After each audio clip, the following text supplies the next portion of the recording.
G'day you mob, Pete here, and this is another episode of Aussie English, the number one place for anyone and everyone wanting to learn Australian English. So today I have a Goss episode for you where I sit down with my old man, my father, Ian Smisson, and we talk about the week's news, whether locally down under here in Australia or non-locally overseas in other parts of the world. Okay, and we sometimes also talk about whatever comes to mind, right? If we can think of something interesting to share with you guys related to us or Australia, we also talk about that in the Goss.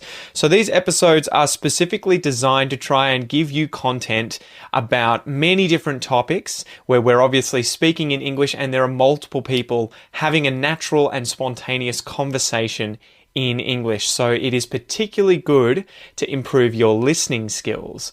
In order to complement that though, I really recommend that you join the podcast membership or the academy membership at aussieenglish.com.au, where you will get access to the full transcripts of these episodes, the PDFs, the downloads, and you can also use the online PDF reader to read and listen at the same time. Okay, so if you really want to improve your listening skills fast, get the transcript, listen and read at the same time, keep practicing, and that is the quickest way to level up your English. Anyway, I've been rabbiting on a bit. I've been talking a bit.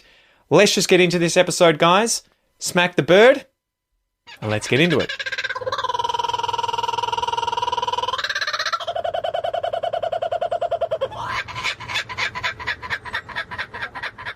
Ukraine. Correct. I'm laughing because Dad was taking I was in the middle of a mouthful. Right, hang on. I better respond properly. I have to take another mouthful. Yeah. Yes, Ukraine. Yeah. Get out of there, Putin. Ah, man. So yeah, this has been a fucking train wreck of a quote special operation, right? You couldn't have written this. If somebody had written this as an outline of a script and went into a Hollywood film or TV producer and tried to pitch this story, they'd go, "Oh, fuck off! Nobody's that stupid." Well, no one will believe it. Yeah, exactly. That's part of the trouble with it. And that's that. What's that phrase? It's like you couldn't write this shit. Yeah, right. Exactly. Like no one could write this story because, ironically, a lot of fiction you need to suspend people's disbelief, right, so that they believe what's being written. But so often you have these sorts of stories where you're just like, this is unbelievable. Nobody's that stupid. There's just one fuck up after another, and all for nothing. Yeah. Effectively. All for his ego, effectively. Yeah. It's just insane. So I guess you guys have probably hopefully heard on the podcast the Voices of Ukraine episode that I did. Listen to it if you haven't. Yeah. I did a Voices of Russia episode as well with people I met who were Russian or Ukrainian Russian that were obviously anti-Kremlin, anti-Putin as well, sharing their stories. And I'm sure that you pretty much have all heard about what's going on. But yeah, I thought we could still just talk about it and our views on it and our experience. I was shocked. Like, so we were, I guess, watching from, when was it, like, was it November, December last year when Putin started putting all these forces around the border, slowly, incrementally increasing the number of troops. And it started getting to these absurd numbers where you were like, there's 170,000 troops and all this gear. And I remember seeing on the news and we're just having, war games too. Yeah, well, there was training that kind exercises. Of bullshit where you were kind of like, okay, like, I don't believe that for a second. I think you're trying to put pressure on Ukraine, NATO and the West to get something, obviously. Yep. But I don't think I saw anyone who at the time was like, he's going to invade. Like, he's going to try and take all of Ukraine. Like, he's going to But a month invade. later, that's what people were saying. Because when it was like, what, close to February 24th? Yeah, because clearly what's going on here is that he's tried to call Ukraine's bluff in a series of escalations. Well, and NATO and the West. And, NATO and the West on their behalf. But nobody's bitten. Yeah. And he just has to keep escalating. And now he's escalated to the point where he can't control it, he can't manage it, he can't resource it, and there's nowhere to go.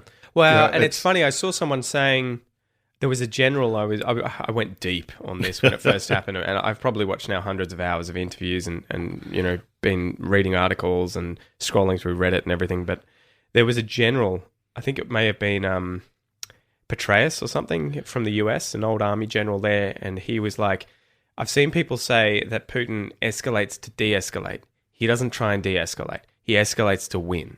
He doesn't give a fuck about trying to de-escalate things. He will do whatever is required to get what he wants. There's no compromise. Yeah. And there's no, I'll just take it as, like, there's no, I'll bluff to the point where hopefully we can get to a safer place where fewer people are in danger, fewer lives are being lost. He does not give a fuck. He will take it as far as he needs to get what he wants. Yeah, and that's ultimately. we talked about it a couple of weeks ago.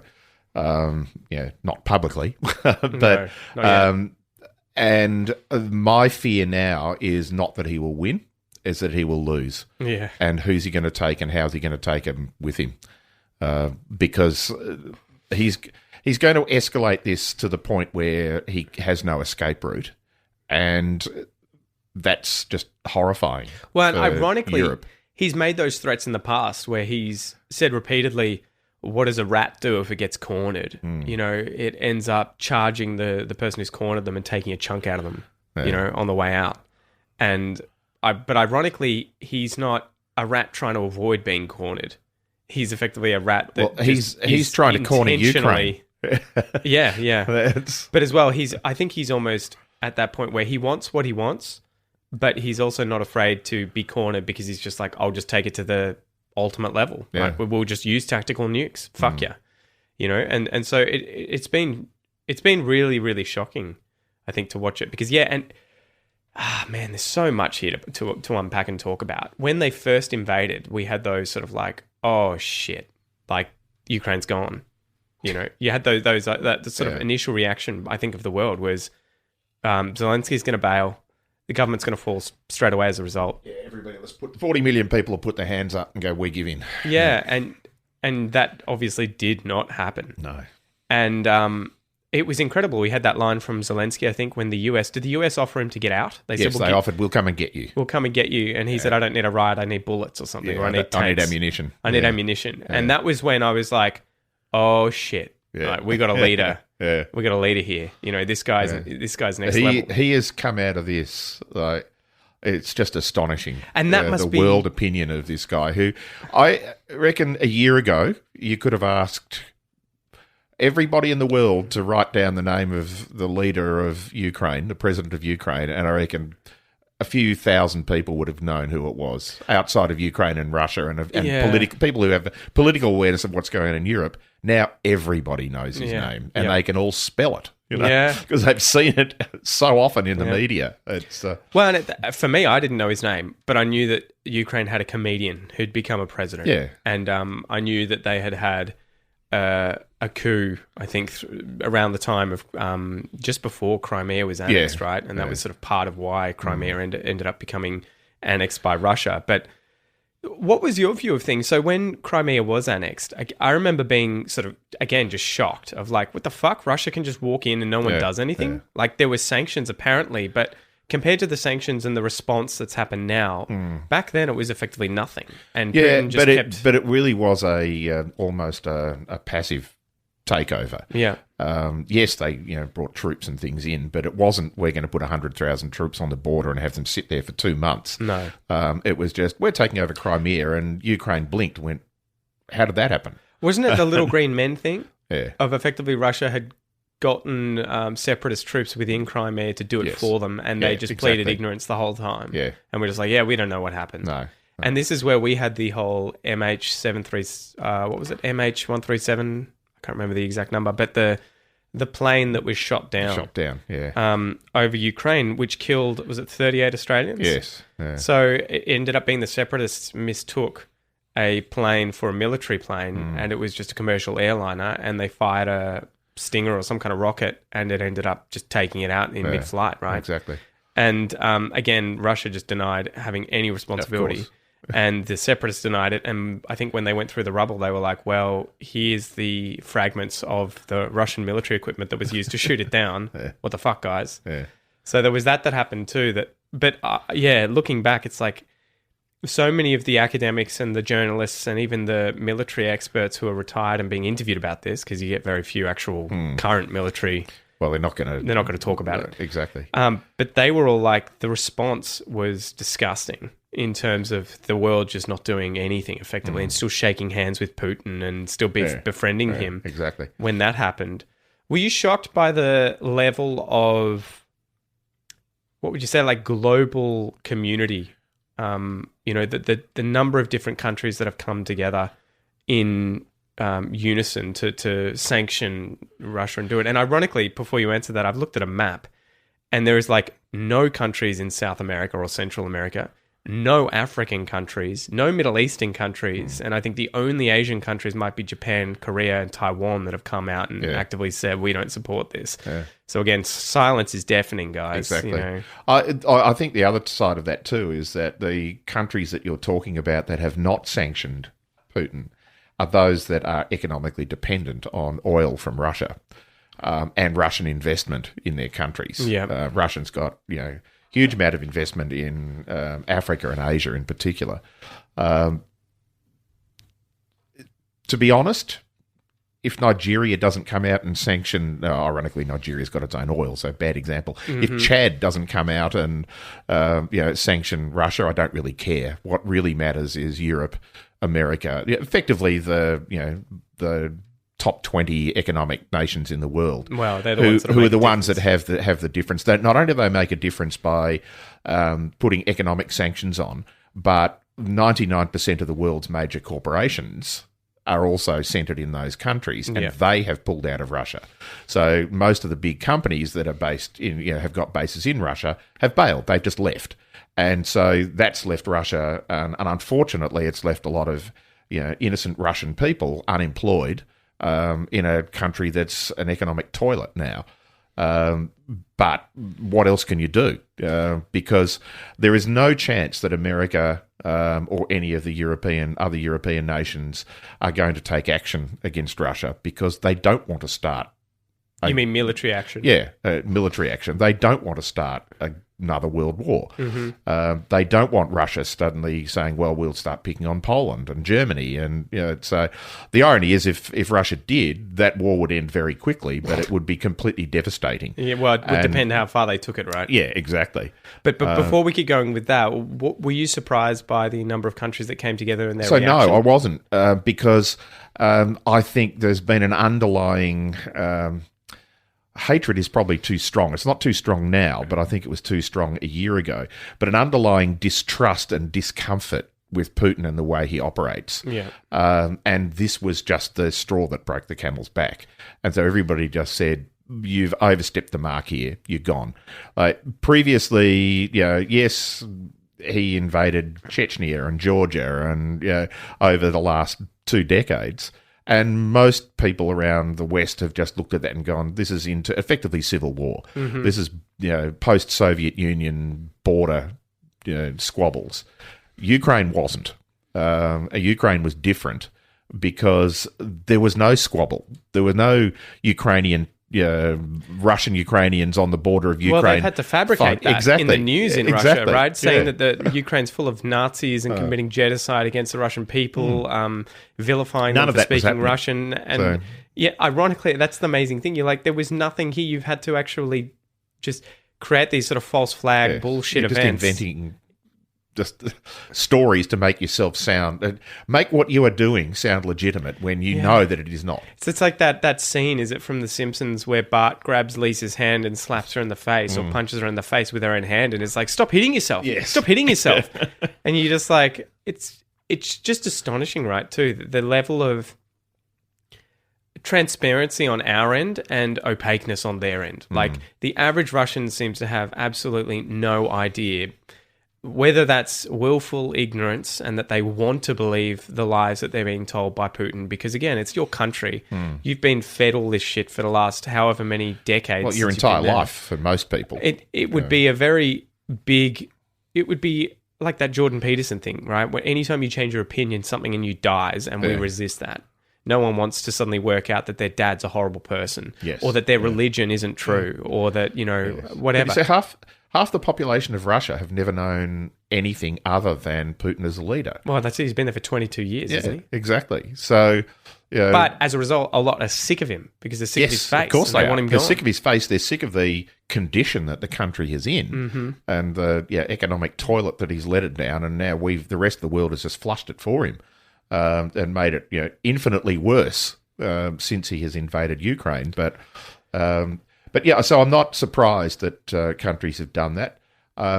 I am surprised that there has been, and you never know what goes on in the background with, say, NATO, and they'll, NATO military leaders have got to be in 24-hour discussions with each other all the time going, how are we going to respond if this happens? How are we going to respond if this happens? Because we're going to have to respond in seconds. This is not going to be, oh, he's done something. He's taken chemical weapons in, or he's dropped anthrax in Kiev or something, or even worse. Nerve agents. Nuclear response. They're going to have to respond in seconds because there's not going to be an opportunity to go, oh, we'll sit around and talk about this and hold a conference for a week and then work out what to do. So I'm really surprised that they've all held their nerve and nobody has come out and made threats. They've all made veiled threats of, if you step this up, you're in trouble. Well, it's amazing to see how many of them have had to either walk back suggestions like Biden made recently of we need him gone, or whatever he said when he was in Poland. He was effectively like, but he didn't walk Russia that back. Well, he's sort of been a bit tepid, but he said, they've been very, very careful with suggesting that there should be regime change from the outside, because I think obviously the Russians are using that to scare their own people, to suggest that the West will invade and change everything, and it'll make your lives horrible. Whereas I think the rest of the world is like, we need regime change, but the leaders can't say that explicitly. Exactly. And I think they're all hoping it from internally, happening internally, so that the Russians can maintain their sort of dignity and self-value and everything. I think that they're the ones, in my opinion, who need to sort of rise up and deal with this. Because again, I've spoken to Russians who've said, no, they can't do anything. They'll be thrown in jail. They'll be persecuted. They may be taken to gulags. But your individual peasants out in villages, that is true for. Yeah. The people who, predictably, but the most disappointing behaviour has come from, other than from Putin himself, his offsiders, the oligarchs, and at the moment the military leaders, and not just the generals that are out in the field, but the people who are sitting around a desk in the Kremlin going, what are we going to do here? I'm surprised to some extent that it's gone this far, that there hasn't been a coup internally, because really Putin holds no power at all, except for the fact that he is controlling probably 20 extremely wealthy men and a few military leaders that if they turned on him and just said, we don't have to do what you tell us to do, you're not the boss of me, to go back to your childhood smart alecky response, it would be over, because his threats are completely idle, because he relies on having a whole lot of people to do these things for him. Yeah. I'm sure the government, the government, for want of a better term, in Russia, if a few of the senior people just said, we've had enough, they'd all go, yep, we agree. Well, and that's the trouble with this kind of autocratic... So just arrest him or leave him in his bunker by himself. Who cares? The problem, though, is you have this autocratic regime where he has it structured so well in order to monitor different people and what they're saying and what they're doing. But he relies on thousands of spies, police and military people in order to do that. If none of them collaborated with him... Well, but this is that problem, right, where you end up with... You've got all these people below you doing your dirty work. Who's going to be the first person to blink? And that they can... take you out at any one time if they all can coordinate and respond effectively. But it's like that mutiny thing, right? Of if just one of you, you don't want to be the person who taps the guy next to you on the shoulder and go, hey, we need to get rid of him. And then he'll just go to his next bloke and you say, hey, Ian says we need to get rid of him. Well, not even that, but you say to everyone, you're all on the same page. You all want him gone, and you're the first one to be like, let's do it. And everyone's like, fuck that. Yeah, and you're exactly. gone, you're dead, and then everyone else is less likely to stand up and do anything. So I think that's another astonishing part of everything that's going on. It's this reign of fear. How well he's been able to maintain his power despite obviously a lot of people and the ones higher up, I would imagine, wanting to kill him, wanting him gone, knowing that this is stupid. And the other thing that blew my mind, this would be interesting to talk about, is his lack of actual awareness of what was going on in Ukraine with their view of Russia. It seems like as a result of the system that he set up with these people below him, he surrounded himself with a small group of yes men who probably get accurate information but are horrified Yes. to give him anything that he won't want to hear. Exactly. Because it'll mean their jobs or worse, their lives, right? So he's ended up, as a result of the system he's set up, which happens with a lot of dictators, right? Yes, exactly. Being fed the information he wants to hear and not the accurate information not that just, he could not use. even just dictators. I mean, there's a well-known phenomenon even in business called founder syndrome, where the founder of a small business that becomes a middle-sized business and becomes a large business. It becomes the problem in growing the business because they want to keep running things the way they ran it, and they won't listen to anybody who has different opinions and all that sort of thing. So, and this is just the sort of meta example of that. So, Well, and I think he needs to be able to be in control of that in order to siphon off as much money as possible from the population, right? Exactly. Putin's probably the richest man on earth. Yeah. Well, we'll never know how much he's actually worth. But the amount... He was at least one of the richest men on earth. Now he probably holds very little money because every bit of money he held was either in the West, doesn't have that anymore, or in Russian banks that are now worth zero. Yeah. So, But what would you expect when they were invading? Were you expecting Russia to have this insanely horrifying war machine military that would just steamroll? you would have thought that and they were expecting, and they were expecting that they would be in Kiev in 3 days, and Ukraine would just go, "Yep, we give up." Yeah. They're still not there. They're bombing it, but Well, they bailed in the last few days, and they now can't get in. Now the whole thing was just a ploy to keep everyone tied up all through the country because we're actually just focused on the Donbass region, Donetsk and Luhansk. yeah, We and just you're not wanted doing this very area. well over there either, guys. And you've managed to lose 20,000+ people, I know. and how many countless vehicles I know, worth billions I of know. dollars It's and just- everything. It's just crazy.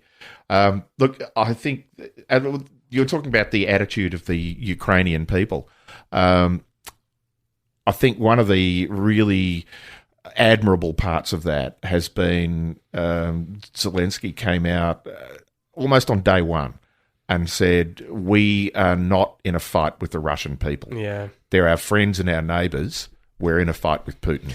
Well, he clearly knows that he can't use the same type of tactics that Putin's using with his own people. Exactly. Because it would feed into what Putin's doing. So if he were tomorrow to say, Ukrainians unite, we have to fight have the to Russian kill all vermin, Russians. the disgusting people that are supporting Putin, it would only feed into the whole bullshit claim of Nazism and anti-Russian And there are sentiment. lots of ethnic Russians who live in Ukraine as well. millions of them. And they consider themselves Ukrainian, but if suddenly their ethnicity is and their heritage is starting to be questioned, then it's got to be counterproductive internally, let alone what might happen in Russia. The other side of it too, though, is just this absolute will in the face of overwhelming opposition to not lie down and give up. And you even see people, being interviewed in the street by, Western television, even Australian television over there. And your average guy on the street, when there's bombs going off around them, is saying, "You might destroy our city, but you'll never take it." Wow. And there's so much to it, right? Because you kind of it's amazing to see how all these Ukrainians have come together. Like, I'm talking to a whole bunch now after making the Voices of Ukraine episode. And a lot of them just refuse to leave because, one, it's obviously their home country. They've got family there. Their husbands and fathers and grandfathers and everyone can't leave. And they want to defend their country. So that part of it is, incredible. Then it's obviously the ability, despite all of these atrocities happening, that blows my mind that the Russian army is still behaving like it was in World War One and World War Two, and it's just trench warfare. It just treats human beings as garbage, right? Yeah. It's literally sending its own soldiers into a meat grinder, hoping that eventually the meat grinder will clog. Yeah. And that they can just then overwhelm everything. And you just the amount of callous attitude towards human life. And then actively, there are so many, so much of this is just stupid, right? Where the Russian soldiers don't have their own telecom system. So they have to use the Ukrainian one. And as a result, their messages and their phone calls and everything are being recorded. 7 generals have now been targeted as a result of them using the phones like this and needing to get to the front line to help the soldiers coordinate. So they've been, killed as a result, which is just ridiculous. But then you hear the Russian soldiers getting orders and accepting orders for killing civilians indiscriminately or targeting hospitals. Or there was one I heard where they were like, yeah, we've given them corridors, aim the artillery at the corridors because they're about to all leave. And you're just like, how does any army act this way? Shameless. Exactly. And the sort of the order of, if you can't find any soldiers to shoot at, just shoot at civilians. Yeah. And it's the whole, I guess Putin's idea at the top is spread as much fear as you can. Yeah. Make sure that no one thinks they're safe no matter what. Yeah. And you're just like, how have you not learnt through history that this is not an effective way of winning the hearts and minds of the people you're trying to conquer? Yeah. But not only that, your own soldiers. Yeah. Can you imagine the men and women who are fighting, the Russian men and women who are fighting this, that are out there going, this is fucked. Well, Why am I doing this? I saw a video today of them in the Donbass region where an entire platoon or group of about 30 men just filmed a video saying, yeah, no, we're not fighting for Russia. Fuck them. We're surrendering and we want to fight for Ukraine. Yeah. And that's another thing where you're just like, have you ever seen an army so demoralized and surrendering They'd rather masse, fight their own army than running over their own leaders with tanks and stuff. One of the colonels was put into hospital with a broken leg because they just said fuck you and ran over him with a tank and then just surrendered. And so it is mind-boggling that you're kind of like, I hadn't really thought about just how important morale is during any of these wars, let alone, say watching a fight, watching boxing or UFC. A lot of the time that these things are won and lost psychologically. And it's the same thing. You've got this huge Russian army that's just Well, you're putting people giving up. into the worst possible position they can be in. You can't imagine a worse position that somebody can be in where they are putting their own lives in danger and they are being told to just shoot anybody. Yeah. Well, it'd be like us going to New Zealand. Yeah, and, exactly. Scott And Morrison that was what I was going to say. These are their neighbours and their friends. And it's just like us invading New Zealand and going, well, if we can't find a New Zealand military to shoot at, just shoot anybody. And the trauma that these soldiers are going to be in at the time is just, which is why you've got so many of them that appear to be just surrendering or turning on themselves, or it's just insane. And that, again, to me says, if you've got a military of that size and you're spending billions of dollars, although I did read an article last week that said the billions of dollars that have been spent in the Russian military have been siphoned off. Well, some of it's been siphoned off, but a lot of it has just been spent on research and development for high-tech weaponry, none of which is being used. On the nukes. Yeah. And feeding your soldiers and buying fuel for them, it was never part of the consideration. Oh man, there's so much there. Like with the corruption in the military, I saw there were a whole bunch of photos of their tanks in storage because they have something like 7,000 tanks saved up. And one of the military leaders came out and was like, "Oh, don't worry, we've got like another 2,000 tanks." And you look at them and you're like, "These things are not going to run. Yeah, they are fucked. They're rusted up." There were comments underneath this article that are like, yeah, these have all been stripped for parts. And it becomes this sort of, these corrupt systems, right? Where you have the guy at the top taking his cut. The guy below him gets orders to spend X amount of dollars buying, say, 2,000 tanks. And he's like, yeah, sure. Takes his cut and gets, the shitty version of the tank. And then the people below him are all like, well, we'll take the tank, but we'll strip this bit of, metal off and we'll sell that bit. Take the tracks off and sell it to the farmers. Sell the ammo out of this. Yeah. And so it goes all the way down to the guy who actually ends up having to drive it. And by the time he's in it, it's fucked. And this happened with all of their vehicles that had rubber tires, right? They had bought cheap rubber tires from China, put them on these vehicles, and then not rotated them. So they hadn't been driving the vehicles to make sure that the vehicles were maintained. And so when they took them out of storage and tried to drive them hundreds of kilometres, the tyres burst. Yeah. Because the tyres had been sitting... There was a really good article... flat spots. There was a guy from the US who worked in maintaining the military trucks in the US, and he was like outlined effectively everything he had to do to make sure that they ran. And he's like, these ones have just been left in storage, and as a result, the edges of the tires get pressure on them. every day or every week. And they crack as soon as you try and drive them and the tires rip up. Yeah. And so it's crazy. millions and millions and millions of dollars, billions of dollars worth of equipment just went to shit straight Yes, away. exactly. And got bogged and everything. It was just amazing seeing how the corruption in Russia has probably helped Ukraine hold back this force, because Of course it has. as a result of this ineptitude and Putin and his oligarchs around him taking as much as they can to buy super yachts worth $1 billion, all of their military is a shadow of its former self. Yeah. And look, can you imagine if this had been the Chinese army or the American army? No. Yeah, it would have lasted 5 minutes. Yeah. Well, and one of the generals... Because they just would have been straight... We'll just drive straight into Kiev and you can't stop us. Yeah, Done. One of the generals was like, first 20 minutes, their cell phone tower is down. Yeah. Their electricity system is down. Yeah. And then they are just like, we close the airspace. Yes. That is down. And then we just walk in. Yeah. And all of these things were not managed by the Russian army. Which is army. you look at what happened. Yes, the Middle East wars lasted a long time, but they were effectively peacekeeping forces after the invasion of Iraq. But the invasion of Iraq lasted 48 hours. Yeah. That was Baghdad fell in 48 hours.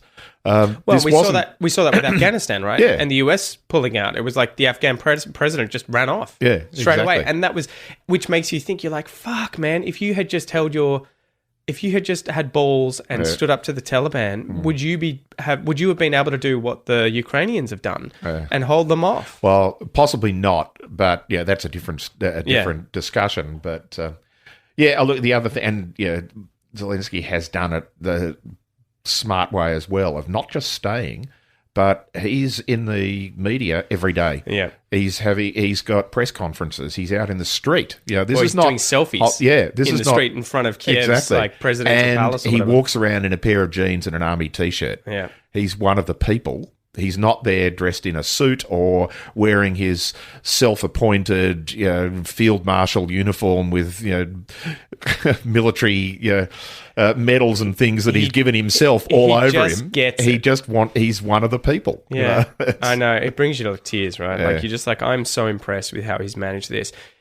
A good note to it, I guess, at the end here is kind of like, and I was talking to my Ukrainian friends about this, like, it's so tragic that you guys are losing so many lives and that such horrible shit is happening. Like, one of the stories was that the Russian soldiers were just capturing the female soldiers, raping them for hours and then chopping them up after they'd hang them. Doing all this sorts of horrible shit to their people, bombing maternity wards where these women are giving birth, doing the most atrocious shit. But at the end of it, I'm like, you guys...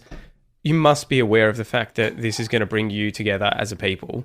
It's going to further solidify your pride, your national dignity, your view of yourselves as a people on the national stage. Like this, unfortunately, this is almost a gift that Putin's given you. Yeah. You would never wish for this gift. No, of course not. In the long term, yes. Yeah, but the fact that you were a country that no one knew the location of a few months ago, and now everyone is going to know Ukraine, Zelensky, the different areas, the different cities, and they're going to know your response to effectively the David Goliath story, right? Of you being suffering from really, really, really low odds, but being able to hold your own in the face of a monster, right? It's just horrifying. So it's going to be interesting to see how that plays out. The worldview has changed instantly. I remember watching a very quick news clip of...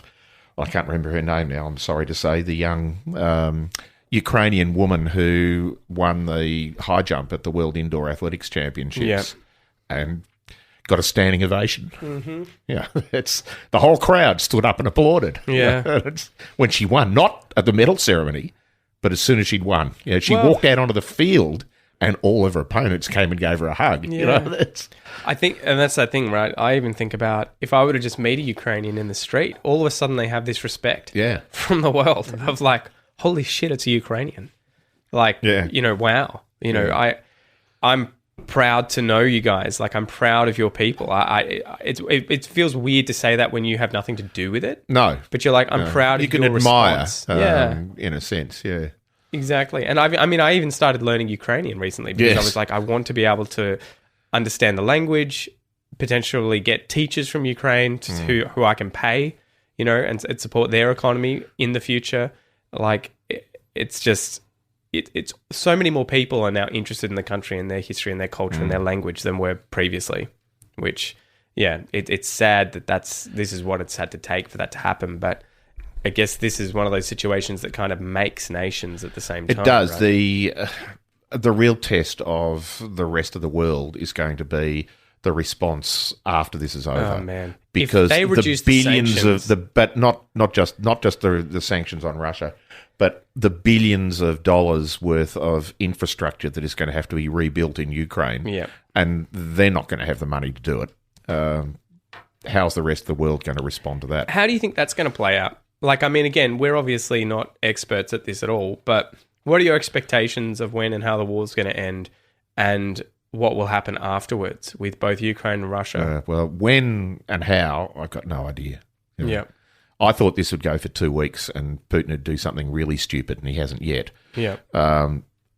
This could go on for a long time, which is going to be the unfortunate part, that it's just going to be more and more, I hesitate to say low level, but low level in the sense of, grand world wars, low level violence and deaths of people dying every day, instead of it escalating to a point where it closes rapidly. Hopefully there will be a way of a peaceful end to this, where Putin does end up with a backdoor that he can reverse out of. Yeah. The challenge is going to be that his ego needs to be massaged. The most annoying part of it for me is the idea that he'll probably end up with the Donbass region, and Ukraine, unfortunately, is probably going to have to concede that in order to save all the bloodshed that would otherwise continue to happen.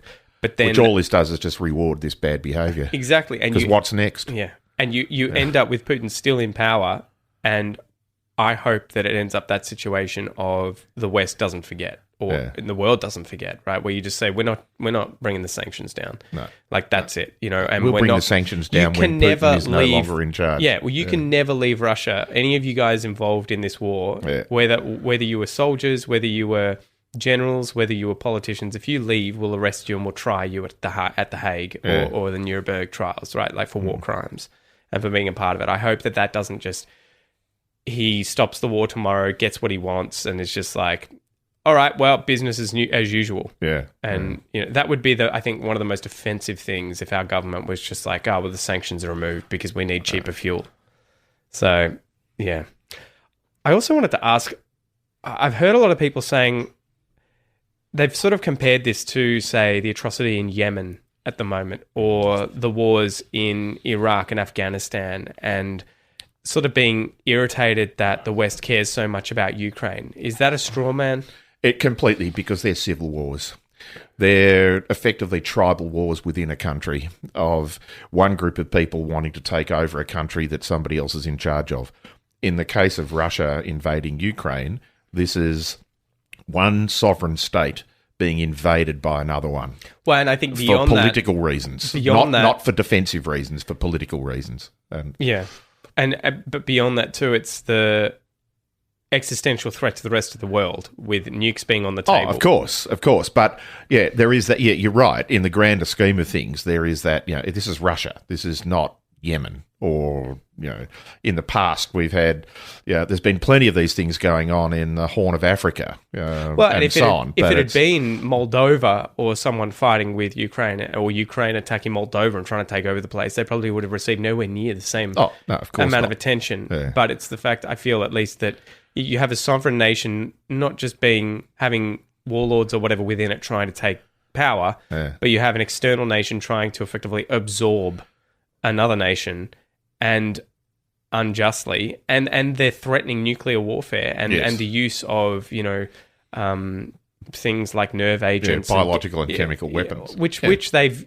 ironically, Russia has fucking used in Syria. Yes, and then blamed it on the Syrians. I know, and you just it's just astonishing that it's one of those things where I would like to think that if I were a Russian, I would wake up to this. You would be able to find the truth. And maybe that's another thing that they just are avoiding it at all costs, because they're like, if I have to deal with the fact that my country has committed war crimes, how do I see myself? Yeah. And how do you, but not just how do you see yourself, but how do you live your life?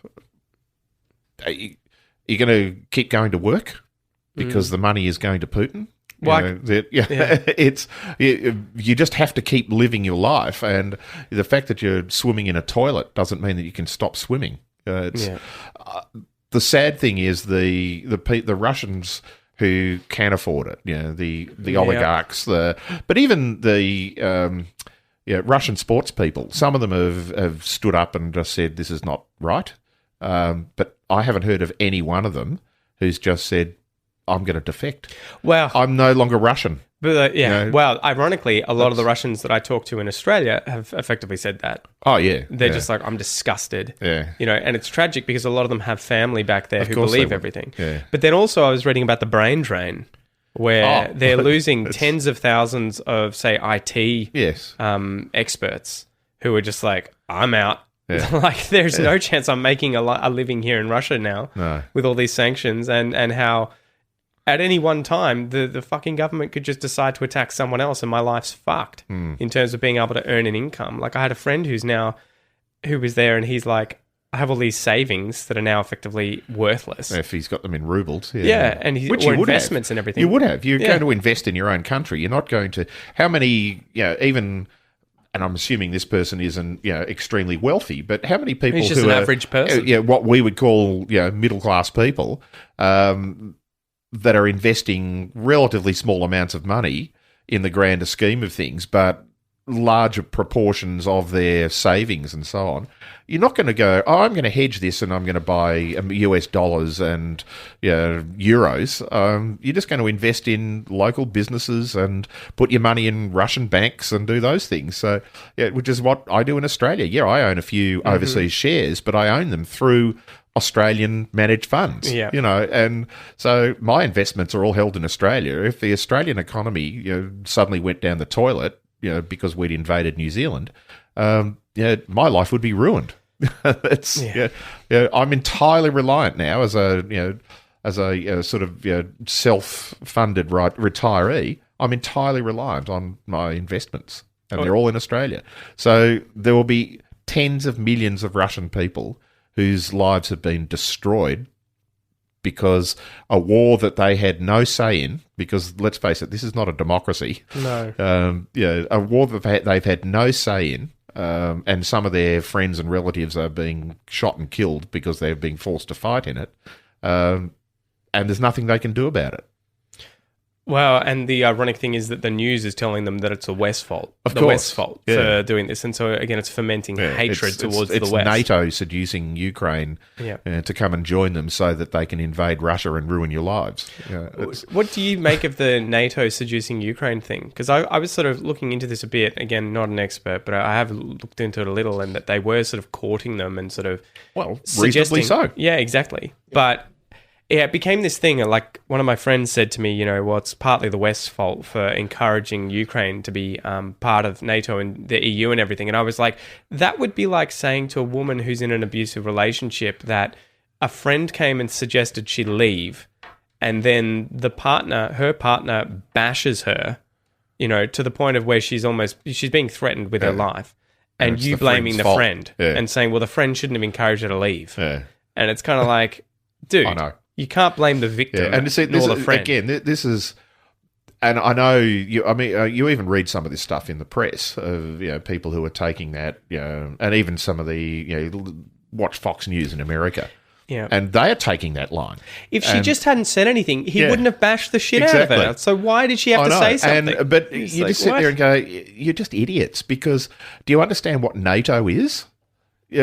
NATO is a bunch of countries who got together after the Second World War and said, we will agree to defend each other if any one of us is attacked. Yeah. That's effectively it. Yes, it increases the opportunity for sharing military weapons and doing those sort of things, but we sell military weapons to plenty of countries that we have no political or other treaties with. I think the thing, though, that Russia's most threatened by would be stationing US troops inside of Ukraine and or building, say, missile silos in Ukraine that could then reach Moscow really easily. Which again, it's like I understand that Poland that would is be closer. something you'd worry about. Poland is closer than Ukraine. Yeah, and so it's just bizarre. And as for them joining the European Union, it's an economic community. Why would anybody object to another country joining the European Union? Oh, I know why. Because then they'll have deals and they can sell their agricultural and minerals to another country rather than us taking them from them, which is really what this is about. And it's also that they would become more and more culturally westernized, the Ukrainians, and that the Russians, at least the Russian leadership and Putin, does not want that to happen. He sees that as sort of a despicable, gross way of life and living, and that the West Of course it is, because he makes nothing out of it. Exactly. When people have a say, he doesn't get to just strip their money. Exactly.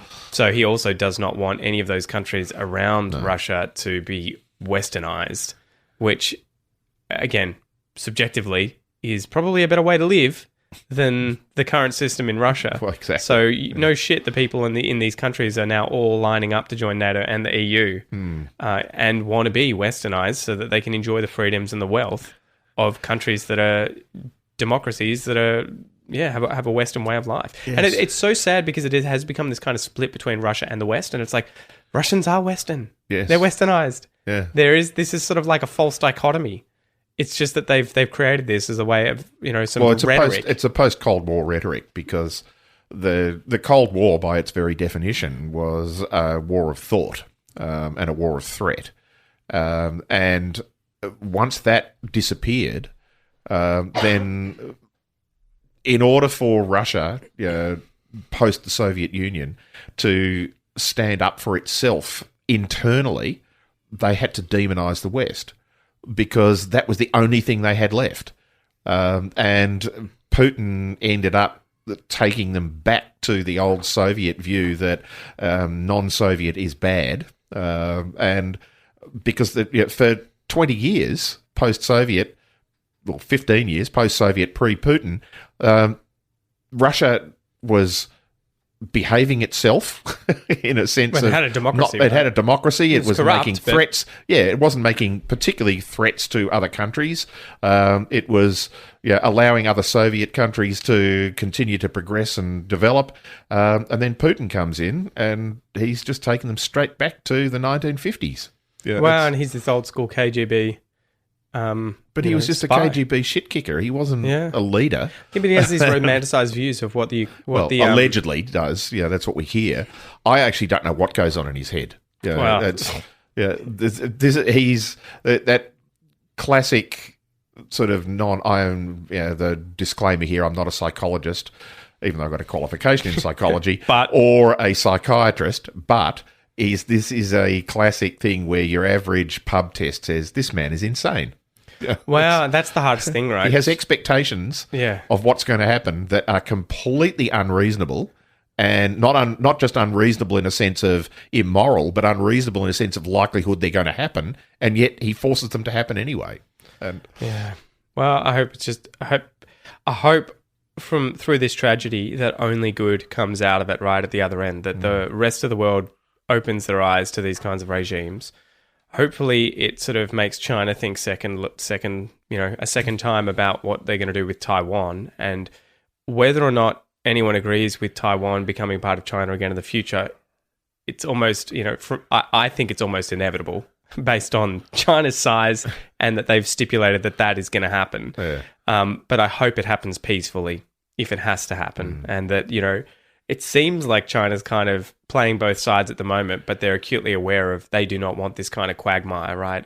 This shitstorm happening if they don't do it. It is one of those things that for me, I've sort of seen it on the sidelines and I'm like, she is so much more strategic and planned out. Like that guy, I feel, would have a plan about...